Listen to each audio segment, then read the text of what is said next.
نسوي الطبق الثاني منتو كذاب. أسرع وأسهل طبق ممكن تسوينه مع الفطور ولا ياخذ وقت.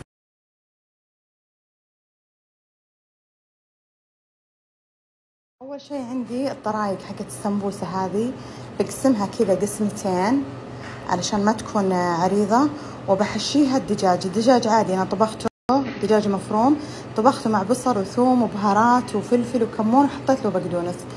بلفهم رول بعدين بصفهم في الصينية.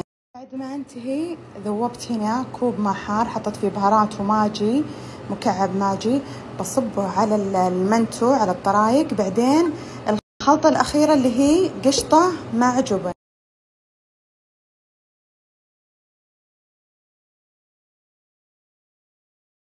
الحين أصب نص كاس موية اللي مذوبة فيه الماجي والبهارات على رقايق السمبوسة. بخلط الحين علبة القشطة مع ملعقتين جبن، وأضفت لها شوي موية علشان أبغى يكون القوام شوي لين، أقدر أوزعها بشكل متساوي.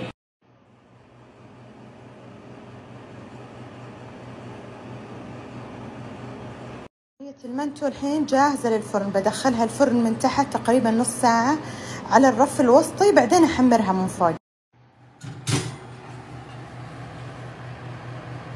شوفوا وش وصل لي في الوقت لكم كل فرن يابانية ما تشهد بشرة تبحث على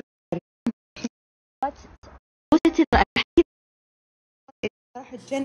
خلصت صينية المنتو الكذاب، ما تتخيلون يا بنات شلون لذيذة، طعمها خرافي يجنن. نكهة الجبن مع اللحم مع العجين تجنن ولذيذة.